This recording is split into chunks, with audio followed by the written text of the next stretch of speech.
الحمد لله رب العالمين نحمده ونستعينه ونستغفره ونعوذ بالله من شرور أنفسنا ومن سيئات أعمالنا من يهده الله فلا مضل له ومن يضلل فلن تجد له وليا مرشدا أشهد أن لا إله إلا الله وحده لا شريك له وأشهد أن محمدا عبده ورسوله أرسله بالهدى ودين الحق ليظهره على الدين كله ولو كره المشركون اللهم صل على محمد وعلى آل محمد كما صليت على إبراهيم وعلى آل إبراهيم إنك حميد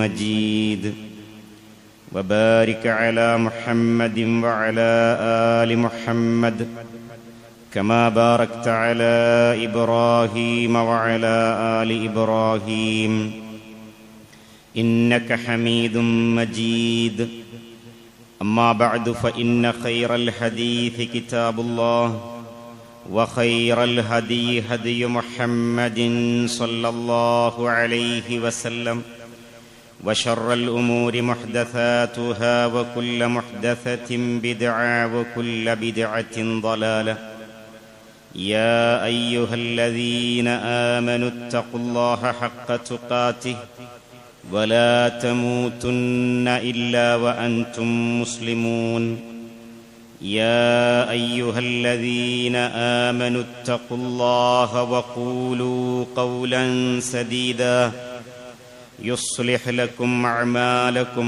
ويغفر لكم ذنوبكم ومن يطع الله ورسوله فقد فاز فوزا عظيما أعوذ بالله من الشيطان الرجيم بسم الله الرحمن الرحيم يا أيها الذين آمنوا كتب عليكم الصيام كما كتب على الذين من قبلكم لعلكم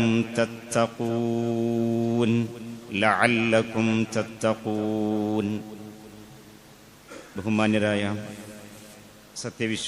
വിശ്വാസിനികളെ, അള്ളാഹുവിൻ്റെ ദീനിൻ്റെ വിധികളും വിലക്കുകളും ജീവിതത്തിൽ ശ്രദ്ധിച്ച് പാലിച്ച് തഖ്വയോടുകൂടി ജീവിക്കണമേ എന്ന് ആദ്യമായി ആമുഖമായി ഉണർത്തുകയാണ്.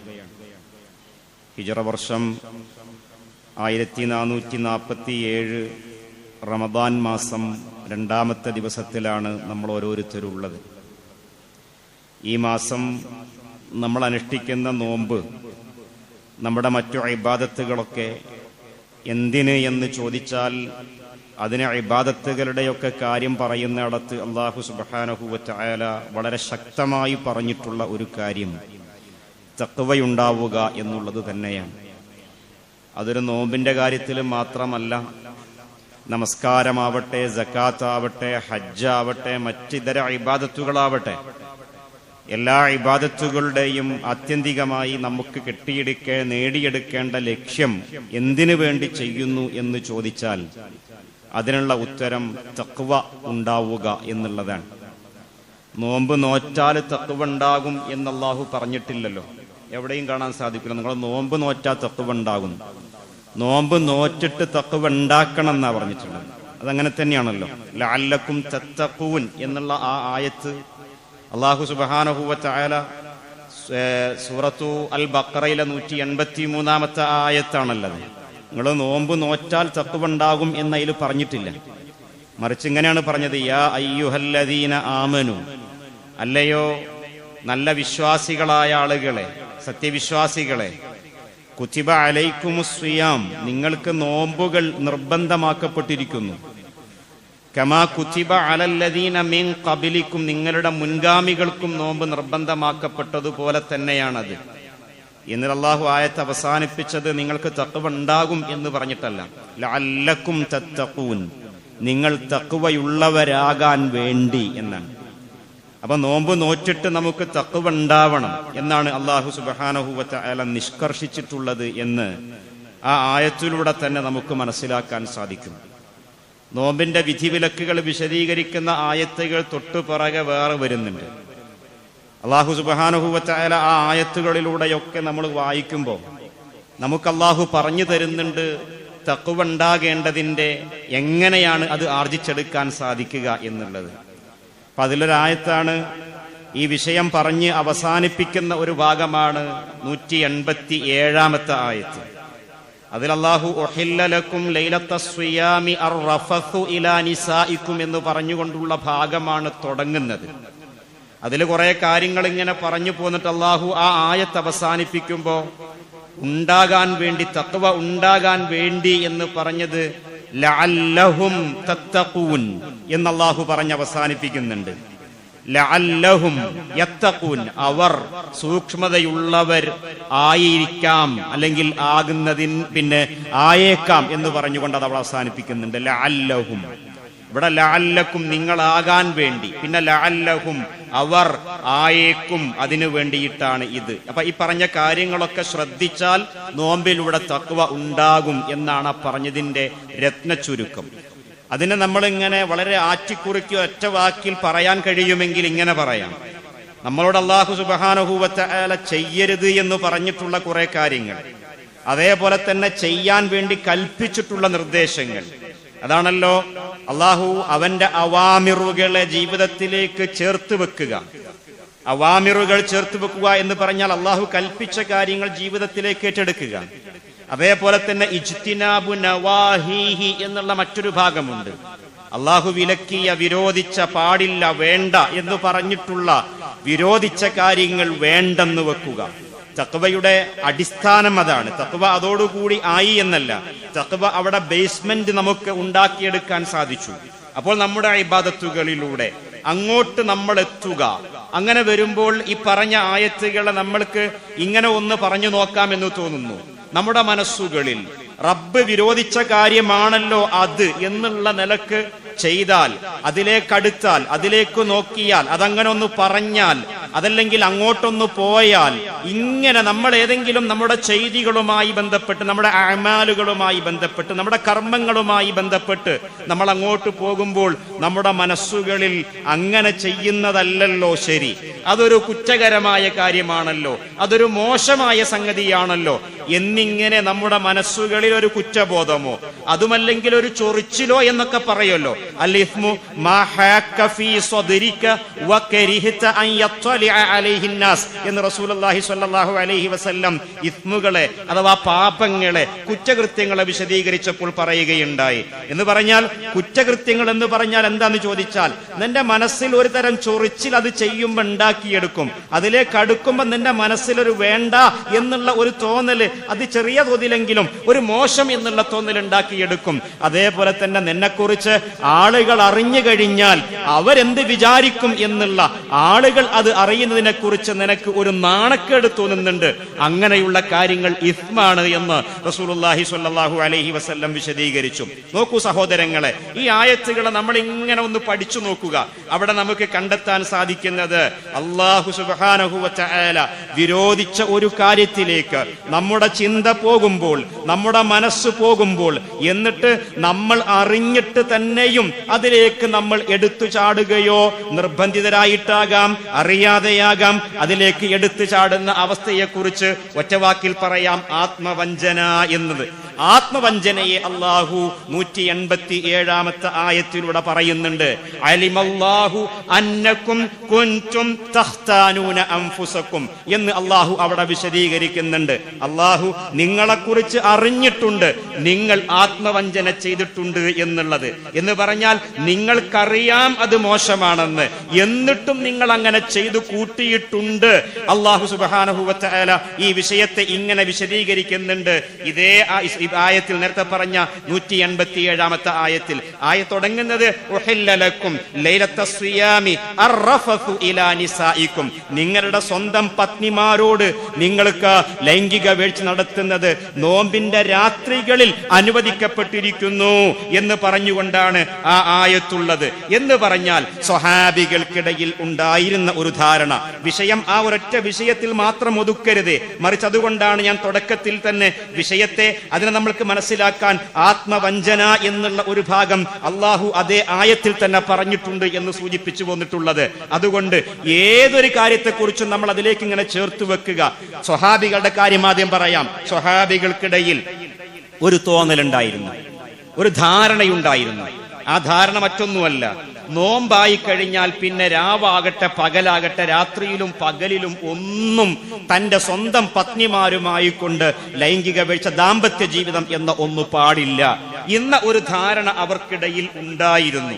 എന്നിട്ടും അവരുടെ ഒരു കുറ്റകൃത്യമാണ്, വേണ്ടാത്തരമാണ് എന്ന് തോന്നിയിട്ടും അവരുടെ മനസ്സ് അങ്ങനെ പറഞ്ഞിട്ടും ചില ആളുകൾക്കിടയിൽ രാത്രി സമയത്ത് അത് സംഭവിക്കുന്നിടത്തേക്ക് എത്തുകയുണ്ടായി എന്നുള്ളതാണ്. പല സ്വഹാബികളുടെയും കാര്യത്തിൽ ചില ചരിത്ര പശ്ചാത്തലങ്ങൾ അതുമായിട്ട് ബന്ധപ്പെട്ട് വന്നിട്ടുണ്ട്. ബറാ റളിയല്ലാഹു അൻഹു അതിനൊരു ഉദാഹരണമാണ്. ആ മഹാനുഭാവന്റെ വേറെ ഒരു ചരിത്രം വഴിയെ നമുക്ക് പറയേണ്ടതുണ്ട്. ഏതാവട്ടെ, അതുപോലെയുള്ള സ്വഹാബികൾക്കിടയിൽ അവർ ചെയ്യുന്നത് മോശമാണ്, വിഷയത്തെ അങ്ങോട്ടാണ് കൊണ്ടുപോകേണ്ടത്, അതല്ലാതെ ദാമ്പത്യ ബന്ധത്തിലേക്ക് മാത്രം ചുരുക്കിക്കെട്ടല്ലേ. എന്നിട്ട് അല്ലാഹു സുബ്ഹാനഹു വ തആല പറയുന്നുണ്ട്, അലിമല്ലാഹു അന്നകും കുൻതും തഖ്താനൂന അൻഫുസകും. ആ ഒരു ചെയ്തി ചെയ്തപ്പോൾ മനസ്സിൽ കുറ്റബോധമുണ്ട്, മോശമാണെന്നൊരു തോന്നലുണ്ട്. ആ തോന്നലോട് കൂടി തന്നെ അതിനെക്കുറിച്ച് ആലോചിച്ചു. അല്ലാഹു സുബ്ഹാനഹു വ തആല ഈ വിഷയത്തിൽ അല്ലാഹുവിന്റെ വിധി ആദ്യം പറഞ്ഞു വെച്ചു. എന്താണ് പറഞ്ഞു വെച്ചത്? നിങ്ങൾക്ക് രാത്രി സമയത്ത് ഇത് അനുവദനീയമാണ്, ഈ വിഷയത്തിൽ അത് അനുവദനീയമാണ്. പക്ഷേ എല്ലാ കാര്യങ്ങളും അങ്ങനെയല്ല.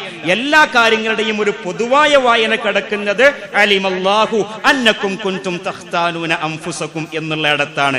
ഇക്കാര്യത്തിലും അതുണ്ട്. അള്ളാഹു നിങ്ങളോട് തന്നെയും ആത്മവഞ്ചന കാണിച്ചിരിക്കുന്നു എന്ന് അള്ളാഹു നിങ്ങളെ കുറിച്ച് അറിഞ്ഞിട്ടുണ്ട് എന്ന് അള്ളാഹു സുബ്ഹാനഹു വ തആല പറയുന്നുണ്ട്.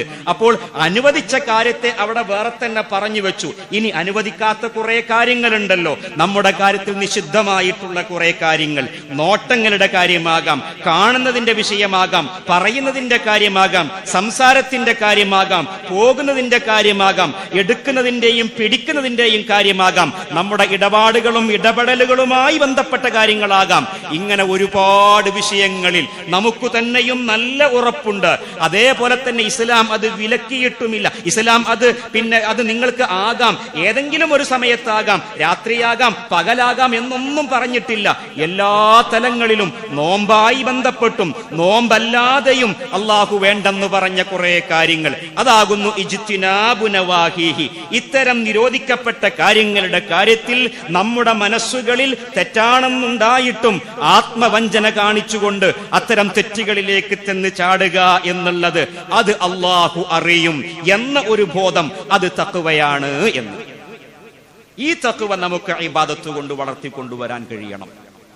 ഇത് ഒരൊറ്റ ആഴ്ചയിൽ മാത്രം നിൽക്കേണ്ട ഒന്നല്ല, മറിച്ച് ജീവിതത്തിലുടനീളം പ്രിയപ്പെട്ടവരെ നമ്മുടെ ഇബാദത്തുകളിലൂടെ, നോമ്പിന്റെ കാലഘട്ടത്തിൽ മാത്രം ഞാൻ അങ്ങനെ, നോമ്പിന്റെ പകൽ സമയത്ത് മാത്രം ഞാൻ അക്കാര്യത്തിൽ ഓക്കെയാണ്, നോമ്പിന്റെ രാത്രിയിൽ ഞാൻ അക്കാര്യത്തിൽ ശ്രദ്ധിക്കുന്നുണ്ട് അല്ല, മറിച്ച് നോമ്പടക്കം എല്ലാ ഇബാദത്തുകളും ഇതിങ്ങനെ തന്നെ പറയണം. ഇങ്ങനെ പറയാതിരുന്നു കഴിഞ്ഞാൽ നോമ്പിൽ ജാഗ്രതയുണ്ടാകും. പിന്നെ അവസാനത്തെ ആഴ്ചയിലെ ഖുത്ബ കേൾക്കും. എന്തായിരിക്കും ഖുത്ബ? അല്ലെങ്കിൽ ഈദിന്റെ ഖുത്ബയിൽ കേൾക്കും, പിന്നെ അതിന്റെ ഒരു പവിത്രതയൊക്കെ നിലനിർത്തണം കേട്ടോ എന്നിങ്ങനെ ഖുത്ബ കേൾക്കും. അവിടെ അത് തീരുകയും ചെയ്യും. അങ്ങനെയല്ല, നമ്മുടെ ഇബാദത്തുകൾ നമ്മളെ പരിവർത്തിപ്പിക്കുകയാണ്, നമ്മുടെ ഇബാദത്തുകൾ നമ്മളെ മാറ്റിപ്പണിയുകയാണ്.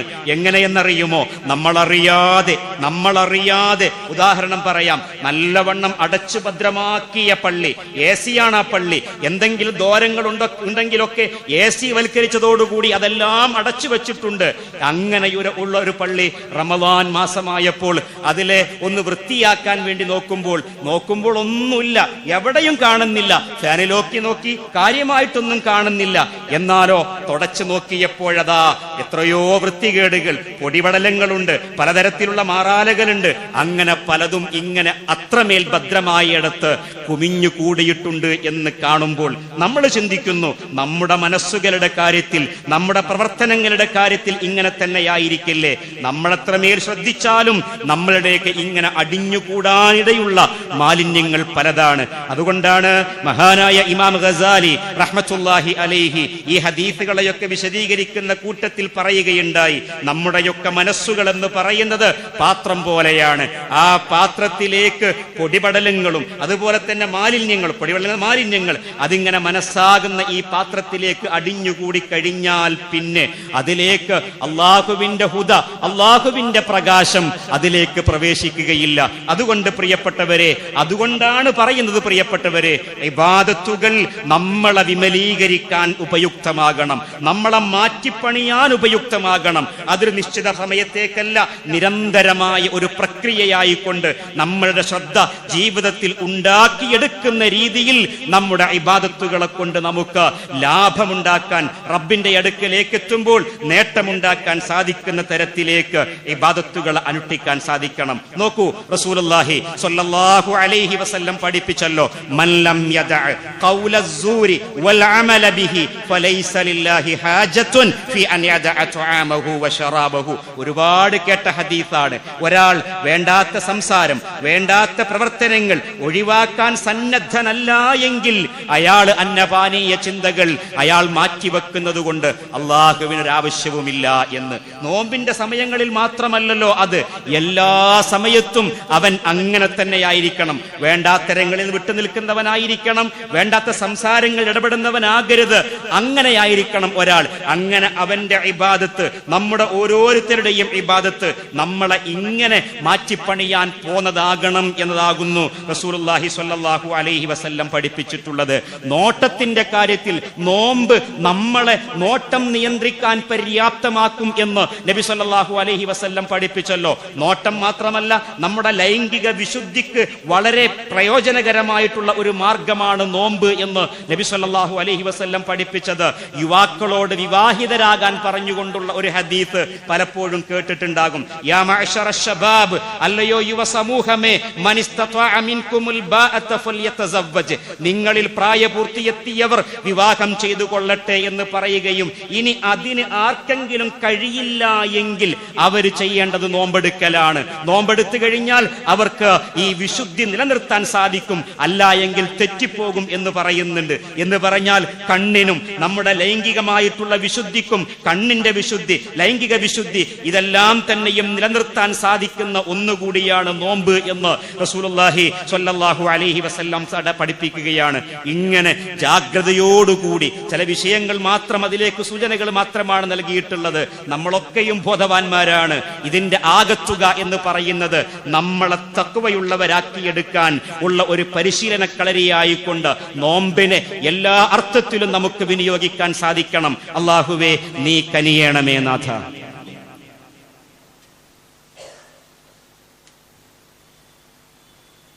അൽഹംദുലില്ലാഹി റബ്ബിൽ ആലമീൻ വസല്ലല്ലാഹു വസല്ലമ അലാ നബിയ്യിനാ മുഹമ്മദിൻ വആലിഹി വസഹ്ബിഹി അജ്മഈൻ വമൻ തബിഅഹും ബിഇഹ്സാനിൻ ഇലാ യൗമിദ്ദീൻ.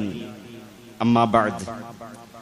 പ്രിയം നിറഞ്ഞ സഹോദരന്മാരെ, സഹോദരികളെ, അള്ളാഹുവിന്റെ വിധിവിലക്കുകൾ അനുസരിച്ചുകൊണ്ട് ജീവിക്കണമേ എന്ന് ഒരിക്കൽ കൂടി ഉണർത്തുകയാണ്. സഹോദരങ്ങളെ, നേരത്തെ പറഞ്ഞ ആ ആയത്ത് വീണ്ടും പരിശോധിക്കുമ്പോൾ, അതായത് ഉഹില്ല ലക്കും ലൈലത്ത സിയാമി, ആയത്ത് മുഴുവൻ ഓതിയിട്ടില്ല, നമ്മുടെ പഠനത്തിന് വിധേയമാവണതൊക്കെ. നമ്പർ ഞാൻ പറഞ്ഞു. നോമ്പുമായിട്ട് ബന്ധപ്പെട്ട കുതിബ അലൈക്കുമുസ് സിയാം എന്ന് പറയുന്ന ആയത്ത് 183-ാമത്തെ ആയത്ത്. പിന്നെ 184-ാമത്തത് അയ്യാമം മഅദൂദാത്ത്, 185-ാമത്തത് ശഹ്റു റമദാനല്ലദീ ഉൻസില ഫീഹിൽ ഖുർആൻ. പിന്നെ അത് കഴിഞ്ഞിട്ട് 186-ാമത്തത് വഇദാ സഅലക ഇബാദി അന്നി. അത് കഴിഞ്ഞിട്ട് 187-ാമത്തെ ആയത്ത്. ഇതെല്ലാം ഒന്നൊരാവർത്തി നമ്മളൊന്ന് വായിക്കുക. രണ്ടാമത്തെ നോമ്പല്ലേ ആയിട്ടുള്ളൂ. ഒരാവർത്തി ശ്രദ്ധയോടുകൂടി 1, 2, 3 ദിവസം സമയം എടുത്തിട്ട് ഒന്ന് വായിക്കുക. ആ വായന കേവലം വായനയല്ല, ഓതിപ്പോകലല്ല, പാരായണം ചെയ്തു പോകലല്ല, അതിന്റെ അർത്ഥതലങ്ങളിലൂടെ നമ്മളൊന്ന് മനസ്സിനെ കൊണ്ടുവച്ച് അവിടേക്കൊന്ന് വായിക്കാം. അവിടെ വീണ്ടും കാണാൻ സാധിക്കുന്ന ഒരു പ്രയോഗമുണ്ട്, കുലു വഷ്റബു. അതേ ആയത്തിൽ 187 ആയത്തിൽ കുലു നിങ്ങൾ തിന്നുകൊള്ളുക, വഷ്റബു നിങ്ങൾ കുടിച്ചുകൊള്ളുക, ഹത്താ യതബയ്യന ലക്കുമുൽ ഖൈത്തുൽ അബിയദു മിനൽ ഖൈത്തിൽ അസ്വദി മിനൽ ഫജ്ർ. പ്രഭാതത്തിന്റെ സമയമാകുമ്പോൾ ആ സമയത്ത് വെളുത്ത നൂൽ കറുത്ത നൂലിൽ നിന്ന് വേർതിരിക്കാനാകും വരെ എന്ന് പറഞ്ഞാൽ, പ്രഭാതത്തിന്റെ സമയം എന്ന് പറഞ്ഞാൽ നമ്മളുടെ ആ ഒരു ബാങ്ക് സുബഹി ബാങ്കിന്റെ സമയത്തെ കുറിച്ച് പറഞ്ഞിട്ടുള്ള അന്ന് പറഞ്ഞൊരു പ്രയോഗമാണത്. ഇത് വേറെ വിശദീകരിക്കേണ്ട ഒരു കാര്യമാണ്. ഞാൻ ആ ഒരു ഭാഗത്തേക്കല്ല പോകുന്നത്, ആ സമയത്തെക്കുറിച്ച് പറയാനല്ല. സമയത്തെക്കുറിച്ച് ഇത്ര പറയാം, അത് ഫജ്റിന്റെ സമയം എന്ന് പറയാം. ആ ഫജ്റിന്റെ സമയം വരേക്കും തിന്നുകയും കുടിക്കുകയും ചെയ്യാൻ നേർക്ക് നേരെ ആയത്തിന്റെ അർത്ഥം അതാണ്. എന്നിട്ട് പറഞ്ഞു സുമ്മ അതിമ്മു സിയാമ ഇലൽ ലൈൽ, പിന്നെ ഫജ്ർ മുതൽ നിങ്ങൾ ലൈല് വരെ മഗ്രിബോളം വരുന്ന സമയം നിങ്ങൾ നോമ്പ് പൂർത്തിയാക്കണം. നമുക്കറിയാവുന്ന ഒരു കാര്യം ഇരിക്കട്ടെ, ആ ആയത്തിന്റെ ആ ഭാഗം നമ്മൾ എന്താ മനസ്സിലാക്കിയത്? രാത്രി മുഴുവനും തിന്നാനുള്ള സമയം എന്ന് എന്തായാലും ഇപ്പോഴത്തെ ഒരു ചുറ്റുപാടിൽ അങ്ങനെ ആ ആയത്ത് മനസ്സിലാക്കിയിട്ടുള്ള ഒരു പ്രവർത്തനമാണ് നമ്മൾ ഫുൾ ജാർ സോഡയിലൂടെ കണ്ടുകൊണ്ടിരിക്കുന്നത്. നിങ്ങൾ ആലോചിച്ച് നോക്കൂ, തറാവീഹ് നമസ്കാരം കഴിഞ്ഞാൽ പള്ളികളാകുന്ന മിക്കവാറും പള്ളികളുടെ തൊട്ടപ്പുറത്ത് തന്നെയും, ഇതൊരു ബിസിനസ് എന്നുള്ള നിലക്ക് അങ്ങനെ ബിസിനസ്സുകാരെ കുറ്റം പറയാൻ ഞാനാണല്ല, പക്ഷേ ഒരു സംഗതി ഓർക്കേണ്ടതുണ്ട്. ഒരു ഭാഗത്ത് നമ്മൾ ഇതുപോലെയുള്ള സോഡകളും ഐസുകളും ഒക്കെ ഉപയോഗിക്കുകയും അതിലേക്ക് പലതരത്തിലുള്ള നമ്മൾക്ക് ഒരുമിച്ച് ചേരാൻ കഴിയാത്ത, ശരീരത്തിലേക്ക് എത്തുമ്പോൾ ഒരുമിച്ച് ചേരാൻ കഴിയാത്ത കോമ്പിനേഷൻ എന്ന് പറയുമല്ലോ, അത് ഇല്ലാത്ത വണ്ണം ഉള്ള പലതരത്തിലുള്ള ഫുഡുകൾ നമ്മളിങ്ങനെ അടിച്ചു കയറ്റാനുള്ള തെളിവായിട്ട് ഇതെടുക്കരുത് പ്രിയപ്പെട്ടവർ. അത് വീട്ടിലുണ്ടാക്കുകയാണെങ്കിലും ശരി, പുറത്തേക്ക് ഇറങ്ങിയിട്ടാണെങ്കിലും ശരി, നമ്മളുടെ ജീവിതത്തെ ജാഗ്രതയോടുകൂടി കാണിക്കാനുള്ള തഖ്വയെ കുറിച്ച് പറയുന്ന ആയത്തിലാണ് അത് വന്നത് എന്ന് പറയുമ്പോൾ അള്ളാഹു ഇതാ രാത്രി മുഴുവനും തിന്നാൻ അനുവാദം തന്നിരിക്കുന്നു എന്ന് വായിക്കുകയാണോ വേണ്ടത്?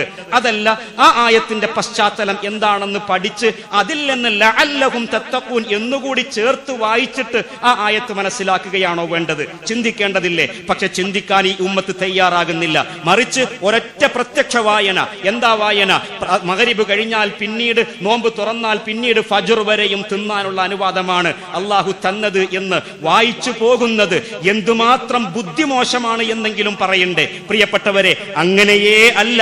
അതിന് മനസ്സിലാക്കാൻ ആ ആയത്തിന്റെ അവതരണ പശ്ചാത്തലത്തിലേക്കൊന്ന് പോയാൽ മതി. മഹാനായ ബറാ റളിയല്ലാഹു അൻഹു, അദ്ദേഹത്തിന്റെ പകൽ സമയത്തെ അതികഠിനമായ അധ്വാനം, ആ അധ്വാനം കഴിഞ്ഞ് വീട്ടിലേക്ക് വന്നപ്പോൾ ആ മഹാനായ സ്വഹാബി ഉറങ്ങിപ്പോയി പ്രിയപ്പെട്ടവരെ. അദ്ദേഹത്തിന്റെ ഇഫ്താറിന്റെ സമയത്ത് അദ്ദേഹത്തിന്റെ പ്രിയപ്പെട്ട പത്നി ഭക്ഷണങ്ങൾ ഉണ്ടാക്കി വെച്ചിട്ടും അദ്ദേഹത്തിന് എണീക്കാൻ കഴിഞ്ഞില്ല, എണീറ്റില്ല, ഉറക്കത്തിലേക്ക് പോയിട്ട് രാത്രിയുടെ ഒരു സമയത്ത് അദ്ദേഹം എണീറ്റു. ഫജ്റായിട്ടില്ല, എണീറ്റ സമയത്ത് അദ്ദേഹത്തിന്റെ മുൻപിലുള്ള ഭക്ഷണം, ഒരു ചരിത്രത്തിൽ കാണാൻ ഭക്ഷണം ഇല്ലായിരുന്നു എന്ന് കാണാൻ സാധിക്കുന്ന ഒരു റിപ്പോർട്ടുണ്ട്. ഭക്ഷണം ഒരുക്കി കൊടുത്തിട്ടുണ്ട്.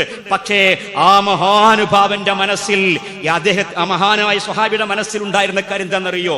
ആ തുറക്കുന്ന സമയത്ത് ഭക്ഷണം കഴിച്ചിട്ടില്ല, ഇനി കഴിക്കാൻ പറ്റൂല എന്നായിരുന്നു. അതുകൊണ്ട് അദ്ദേഹം കഴിച്ചില്ല. അല്ലാഹു സുബ്ഹാനഹു വ തആല റസൂലുള്ളാഹിന്റെ അടുക്കലേക്ക് ഈ വിഷയമെത്തി. അല്ലാഹു സുബ്ഹാനഹു വ തആല അതിന്റെ ഹുക്ം അവതരിപ്പിച്ചതാ, നിങ്ങൾക്ക് ഇത്രയും നേരം തിന്നാം എന്നുള്ളത്. നിങ്ങൾ ആ നോമ്പ് തുറക്കുന്ന സമയത്ത് മാത്രം തിന്നാൻ പറ്റുള്ളൂ എന്നല്ല നോമ്പ് തുറയുടെ കാര്യം. അതല്ല, നിങ്ങൾക്ക് ഫജ്ർ വരെയും തിന്നാനുള്ള സമയമുണ്ട് എന്ന് പറഞ്ഞാൽ ഫജ്ർ തിന്നാൻ സമയമുണ്ട് അവിടെ തുടങ്ങിയിട്ട് ഫജ്ർ വരെ തിന്നുകൊണ്ടേ ഇരിക്കുക എന്നുള്ളതല്ല, ഒന്ന് കഴിഞ്ഞാൽ ഒന്ന് അതങ്ങനെ അടിച്ചു കയറ്റിക്കൊണ്ടിരിക്കുക എന്നുള്ളതല്ല. മറിച്ച് നമുക്ക് ഇതിലൊരു കൃത്യമായ അധ്യാപനം അള്ളാഹു നൽകിയിട്ടുണ്ട്. നോമ്പ് അതിനുള്ള തഖ്വ പരിശീലനം കൂടിയാണ് എന്ന് നമ്മൾ തിരിച്ചറിയാതെ പോകരുതേ. മുസ്ലിം ഉമ്മത്ത് ഈ വിഷയത്തിൽ ബോധവാന്മാരായിട്ടില്ല എങ്കിൽ നമുക്ക് ഇങ്ങനെ ഒരു അനുഭവം കിട്ടിയിട്ട്, ഒരു അവസരം കിട്ടിയിട്ട് നമ്മൾ വീണ്ടും വീണ്ടും വീണ്ടും ഏത് മേഖലകൾ, ടൗണുകൾ പോയി കഴിഞ്ഞാലും അവിടെയൊക്കെയും ഡയാലിസിസ് സെന്റർ ഉയർന്നു വരാൻ വേണ്ടി അത് വലിയ വികസനത്തിന്റെയും പുരോഗതിയുടെയും അടയാളമായി നോക്കിക്കാണുന്ന കാണുന്നിടത്തേക്കാണോ പോകേണ്ടത്? അതല്ല. ഇതൊന്നും വരാതിരിക്കാനുള്ള ജാഗ്രത അള്ളാഹു നോമ്പിലൂടെ നൽകിയിട്ടുണ്ട്, ഇബാദത്തിലൂടെ നൽകിയിട്ടുണ്ട് എന്ന് തിരിച്ചറിഞ്ഞിട്ട് നമ്മുടെ ദുനിയവിയായ ജീവിതം അള്ളാഹു ഇഷ്ടപ്പെട്ട രീതിയിൽ ആക്കി തീർക്കാനും അതുവഴി പരലോകത്ത് റയ്യാൻ എന്ന കവാടത്തിലൂടെ സ്വർഗസ്ഥരാകാൻ സാധിക്കേണ്ട വണ്ണം നമ്മളെ മാറ്റിപ്പണിയുകയാണോ വേണ്ടത്? തീർച്ചയായും ഈ പറഞ്ഞതിനാണ് നന്മയോടുകൂടി സ്വർഗത്തിലേക്ക് എത്താനുള്ള ജാഗ്രത. ആരോഗ്യരംഗത്താവട്ടെ, അതേപോലെ സമയവിനിയോഗത്തിലാവട്ടെ, ഇതുപോലെ എല്ലാ കാര്യങ്ങളിലും തഖ്വയോടുകൂടിയുള്ള ഒരു മുന്നോട്ട് പോക്ക്, അതാണ് നമ്മൾക്ക് ഉണ്ടാകേണ്ടത് എന്ന ഒരു തിരിച്ചറിവുണ്ടാകണം. അല്ലാത്ത പക്ഷം നോക്കൂ, സൂറത്ത് ത്വാഹ അങ്ങനെ വായിച്ചു നോക്കുക. ത്വാഹ വായിക്കുമ്പോൾ 81 82 ആയത്ത് വായിക്കുമ്പോൾ ഭക്ഷണ കാര്യത്തിൽ നമ്മൾ ത്വയ്യിബാത്ത് തിന്നണം എന്ന് പറയുന്നുണ്ട്. മിൻ ത്വയ്യിബാത്തി മാ റസഖ്നാക്കും, നിങ്ങൾക്ക് നാം നൽകിയ ത്വയ്യിബാത്ത് നിങ്ങൾ തിന്നണം എന്ന് പറയുന്നുണ്ട്. എന്നിട്ട് പറഞ്ഞത് വലാ തത്ഗൗ ഫീഹി, ത്വയ്യിബാത്ത് തിന്നുമ്പോഴും അതിൽ നിങ്ങൾ നല്ലതാണ് തിന്നണത് എന്നെങ്കിൽ പോലും നല്ലതേ തിന്നാവൂ. അതാദ്യം പഠിക്കണം. ഈ ഫുൾജോർ നന്നാവോ, അതേ തെരുവുകളിൽ കിട്ടുന്ന പല ഭക്ഷണം നന്നാവോ, വീട്ടിലുണ്ടാക്കുന്നതാണെങ്കിലും പൊരിഭക്ഷണം നന്നാവോ, ഇതൊക്കെ ഒരു വേള ആലോചിക്കണം. അത് എവിടുന്ന് വാങ്ങിക്കൊണ്ട് നന്നാവോ, ഇതൊക്കെ ആലോചിക്കണം. ആലോചിച്ചിട്ട് നല്ലതാണോ തിന്നണം, നല്ലതാണെങ്കിൽ തിന്നാം എന്ന് പറഞ്ഞു. എന്നിട്ട് പറഞ്ഞു വലാ തത്ഗൗ ഫീഹി, അതിൽ പോലും അതിര് കവിഞ്ഞു പോകരുതേന്ന്. വലാ തത്ഗൗ ഫീഹി, അതിര് വിട്ടു പോകരുതേന്ന് അള്ളാഹ് പറഞ്ഞതാണ്. സൂറത്ത് ത്വാഹയിലെ ആയത്താണ്. എന്നിട്ട് പറഞ്ഞു ആർക്കെങ്കിലും അതിര് കവിച്ചിലുണ്ടായി കഴിഞ്ഞാൽ ഫയഹില്ല അലൈക്കും ഗദബി, എന്റെ കോപം അവന്റെ കാര്യത്തിൽ സംഭവിച്ചേക്കുന്നു. എന്തായിരിക്കും കോപം? അള്ളാഹുവിന്റെ കോപമായിരിക്കും നമ്മൾ ഇന്ന് അനുഭവിച്ചു കൊണ്ടിരിക്കുന്ന ജീവിത ശൈലി രോഗങ്ങൾ. ആയിരിക്കില്ലേ പ്രിയപ്പെട്ടവരെ? ആലോചിക്കുക. അപ്പൊ ജീവിത ശൈലി രോഗങ്ങളടക്കമുള്ള ഇതുപോലെയുള്ള റബ്ബിന്റെ കോപം ഇറങ്ങി വന്നേക്കും എന്ന് അല്ലാഹു പറഞ്ഞു. എന്നിട്ട് പറഞ്ഞു വമൻ യഹ്ലിൽ അലയ്യ അലൈഹി ഗദബി ഫഖദ് ഹവാ, എന്റെ കോപം ഇതുപോലെ ആർക്കെങ്കിലും സംഭവിച്ചാൽ അവൻ നശിച്ചതു തന്നെ എന്ന് അവർ പറഞ്ഞിട്ടാണ് ആയത്ത് അവസാനിപ്പിക്കുന്നത്. തുടർന്ന് പിന്നീട് സംഭവിച്ച ആളുകളിൽ നിന്ന് നന്മയിലേക്ക് തിരിച്ചു വന്നാൽ അള്ളാഹു പുറത്തു കൊടുക്കും എന്നുകൂടി പറഞ്ഞിട്ടാണ് 82-ാമത്തെ സൂറത്ത് ത്വാഹയിലെ ആയത്തുള്ളത്. ഇതൊക്കെയും നമ്മൾ ഈ തരുണത്തിൽ വായിക്കേണ്ടതും അറിയേണ്ടതും, നമ്മളുടെ ജീവിതത്തിൽ നമ്മൾ എങ്ങനെയായിരിക്കണം, നോമ്പ് തുടങ്ങേണ്ടത് എങ്ങനെയായിരിക്കണം, അവസാനിപ്പിക്കേണ്ടത് എങ്ങനെയായിരിക്കണം, തുറക്കേണ്ടത് എങ്ങനെയായിരിക്കണം, തുറന്നു കഴിഞ്ഞാൽ പിന്നെ എങ്ങനെയായിരിക്കണം, ഇതിലൊക്കെയും ജാഗ്രത കാണിക്കാൻ നിർദ്ദേശങ്ങൾ നിറഞ്ഞതാകുന്നു നോമ്പുമായി ബന്ധപ്പെട്ട അധ്യാപനങ്ങൾ. അത് തിരിച്ചറിയാതെ പോകരുത്. അത് നിർവഹിക്കേണ്ട ദൗത്യം മിമ്പർ തന്നെയാണ് എന്നുള്ള നിലക്ക് തന്നെയാണ് ഇക്കാര്യങ്ങൾ സൂചിപ്പിച്ചിട്ടുള്ളത്. പ്രിയപ്പെട്ട സഹോദരങ്ങളെ, നാം നമ്മളെ കുറിച്ച് ആലോചിക്കുക, നമ്മൾ എന്താകണം എന്ന് ആലോചിക്കുക. അള്ളാഹു നമ്മൾ എന്താകണം എന്ന് നമ്മോട് പറഞ്ഞിട്ടുണ്ട് എന്ന് തിരിച്ചറിവോടുകൂടി മുന്നോട്ട് പോകാൻ സന്നദ്ധരാവുക. അള്ളാഹുവെ, തഖ്വയുള്ള ജീവിതം ഞങ്ങൾക്ക് അനുഷ്ഠിക്കാൻ നിനക്ക് വേണ്ടി, നിന്റെ ഇഷ്ടത്തിനു വേണ്ടി, നിന്റെ പൊരുത്തത്തിനു വേണ്ടി അങ്ങനെ ആയിത്തീരാനുള്ള മഹത്തായ സൗഭാഗ്യം ഞങ്ങൾക്കെല്ലാവർക്കും നീ പ്രദാനം ചെയ്യണമേ റബ്ബേ. റയ്യാൻ കവാടത്തിലൂടെ സ്വർഗത്തിലേക്കെത്താനും ദുനിയവിയായ ജീവിതത്തിൽ ഞങ്ങളുടെ ആരോഗ്യം ക്ഷയിച്ചുപോയി ഇബാദത്തിന് കഴിയാത്ത വണ്ണം ഒരുപാട് ക്ഷീണങ്ങൾ സഹിച്ചുകൊണ്ടും പ്രയാസപ്പെട്ടുകൊണ്ടും ഇബാദത്ത് ചെയ്യാൻ വേണ്ടി ബുദ്ധിമുട്ടുന്ന അവസ്ഥയ്ക്ക് പകരം നല്ല ആരോഗ്യത്തോടുകൂടി ജീവിതാന്ത്യം വരെ മുന്നോട്ട് പോകുമ്പോഴും ഇബാദത്തോടുകൂടി മുന്നോട്ട് പോകുന്ന ഒരു ജീവിതത്തിന് ഞങ്ങൾക്ക് അനുഗ്രഹം നൽകി നീ ഞങ്ങളെല്ലാവരെയും അനുഗ്രഹിച്ച് തൗഫീഖ് ചെയ്ത് അനുഗ്രഹിക്കണമേ അല്ലാഹുവേ. ദയാപരനും സർവലോക പരിപാലകനും സംരക്ഷകനുമായ നാഥ, ഇന്നലെയും ഇന്നുമായി ഇനി വരാനിരിക്കുന്ന ഓരോ നോമ്പുകൾക്കും നാഥ ഞങ്ങൾ മനസ്സിൽ താല്പര്യമുള്ളവരാണ്, നിയ്യത്തുള്ളവരാണ്. അല്ലാഹുവേ, അർഹമായ പ്രതിഫലത്തോടുകൂടി നോമ്പനുഷ്ഠിക്കാനുള്ള തൗഫീഖ് ഞങ്ങൾക്കെല്ലാവർക്കും പ്രദാനം ചെയ്യണമേ റബ്ബേ. ഞങ്ങളിൽ ഏതെങ്കിലും തരത്തിൽ അറിയാതെ സംഭവിച്ചു പോകുന്ന തെറ്റുകളും കുറ്റങ്ങളും വീഴ്ചകളും പോരായ്മകളും ഞങ്ങൾക്കെല്ലാവർക്കും നീ പുറത്തു മാപ്പ് നൽകി അനുഗ്രഹിക്കണമേ അല്ലാഹുവേ. പ്രിയപ്പെട്ട സഹോദരങ്ങളെ, ഒരൊറ്റ കാര്യം കൂടി പറയേണ്ടതുണ്ട്. അത് മറ്റൊന്നുമല്ല, നമ്മൾ ഓർക്കണം, നമ്മുടെ ഈ പള്ളി, നമ്മുടെ ഈ അള്ളാഹുവിന്റെ ഭവനം, നമ്മൾ നമസ്കരിക്കാൻ വേണ്ടി ഉപയോഗിക്കുന്ന ഈ ഭവനം അള്ളാഹു സുബ്ഹാനഹു വ തആലയുടെ ഒരു അനുഗ്രഹമാണ്. ഈ പ്രദേശത്തുകാർക്കും അതേപോലെ ഇതിലെ പോകുന്നവർക്കുമൊക്കെ ഒരു അത്താണി തന്നെയാണ്. ഈ ഭവനത്തിന്റെ നല്ല നിലക്കുള്ള മുന്നോട്ട് പോക്കുണ്ടാകണമെങ്കിൽ നമ്മുടെ ഭാഗത്ത് നിന്ന് കൃത്യമായ സഹകരണങ്ങൾ ഉണ്ടാവണം. പ്രത്യേകിച്ച് റമദാൻ ആകുമ്പോൾ ഈ പള്ളിയുടെ കാര്യത്തിൽ പറയാനുള്ളത്, ഇന്നത്തെ ഒരു ദിവസം മാത്രമാണ് നമുക്ക് പള്ളിക്ക് വേണ്ടി, പള്ളിയുടെ പ്രവർത്തനങ്ങൾക്ക് വേണ്ടി എന്നുള്ള നിലക്കൊരു കളക്ഷന് സാധിക്കുകയുള്ളൂ. സ്വഹാബികളെ കുറിച്ചൊക്കെ നമ്മൾ ആലോചിക്കുമ്പോൾ മഹാനായ ത്വൽഹാ റളിയല്ലാഹു അൻഹുവിനെ കുറിച്ചൊന്ന് പറഞ്ഞുകൊള്ളട്ടെ. അദ്ദേഹത്തിന്റെ കയ്യിലേക്ക് 7 ലക്ഷം ദീനാർ ലാഭമായി കിട്ടിയപ്പോൾ, ആ കച്ചവടത്തിലെ ലാഭം കയ്യിൽ വന്നപ്പോൾ ഉറക്കം വരാതിരിക്കുകയും പ്രിയപ്പെട്ട പത്നിയോട് ചോദിച്ചു എന്തു ചെയ്യണം എന്ന്. ഉറക്കം കിട്ടുന്നില്ല, അത് ദാനം ചെയ്തേക്കൂ എന്ന് പറയുന്ന ഒരു മനസ്സുള്ള ആളുകൾ. അവരായിരുന്നു സ്വർഗത്തിൻ്റെ സന്തോഷവാർത്ത അറിയിക്കപ്പെട്ടവർ. ആ സ്വർഗം കൊതിക്കുന്നവരാണ് നമ്മൾ എന്നുള്ളത് നമ്മൾ ആലോചിക്കുക. നമ്മുടെ നല്ല കാര്യങ്ങൾക്ക് വേണ്ടി വിനിയോഗിക്കാൻ ഉദാരത കാണിക്കുക. ഔദാര്യം വമിഞ്ഞൊഴുകേണ്ട മാസത്തെക്കുറിച്ച് നമ്മൾ ഓർക്കുന്നുണ്ടല്ലോ. അതുകൊണ്ട് നമ്മുടെ ഭാഗത്തു നിന്ന് സഹകരണം ഉണ്ടാവുക. ഇതിന്റെ നല്ല നിലക്കുള്ള പ്രവർത്തനങ്ങൾക്ക് അത് അനിവാര്യമാണ് എന്നുള്ളത് കൊണ്ടാണ് കുറച്ച് പ്രാധാന്യത്തോടു കൂടി അക്കാര്യം സൂചിപ്പിച്ചിട്ടുള്ളത്. അതോടൊപ്പം വരും ആഴ്ചകളിലും ഈ നമ്മുടെ കെയർ ഹോം പോലെയുള്ള, എബിലിറ്റി പോലെയുള്ള സംവിധാനങ്ങൾക്കും നമ്മുടെ സഹായ ഹസ്തങ്ങൾ ഉണ്ടാകേണ്ടതുണ്ട്. ഇന്ന് നമ്മുടെ പള്ളിക്ക് വേണ്ടിയാണ് ഇതൊക്കെ നമ്മുടെ പ്രവർത്തനങ്ങളുടെ ഭാഗമായി ഓർക്കുക. അല്ലാഹു സുബ്ഹാനഹു വ തആല നമ്മിൽ നിന്ന് നമുക്ക് മുൻപേ വേർപെട്ടു പോയ നമ്മുടെ മാതാപിതാക്കൾ, നമുക്ക് വേണ്ടപ്പെട്ടവർ, അവർക്കെല്ലാം മഗ്ഫിറത്തും റഹ്മത്തും നൽകി നാഥ നീ അനുഗ്രഹിക്കണമേ അല്ലാഹുവേ. ഞങ്ങളുടെ മുൻഗാമികളായി ഞങ്ങളോട് വേർപെട്ടു പോയവരായ, ഞങ്ങളിൽ നിന്ന് മരണപ്പെട്ടു പോയവരായവരുടെ ഖബർ ജീവിതം നീ വിശാലമാക്കി കൊടുക്കണമേ അല്ലാഹുവേ. ഞങ്ങളെയും അവരെയും നിന്റെ ജന്നാത്തുൽ ഫിർദൗസിൽ ഒരുമിച്ച് കൂട്ടണമേ റബ്ബേ.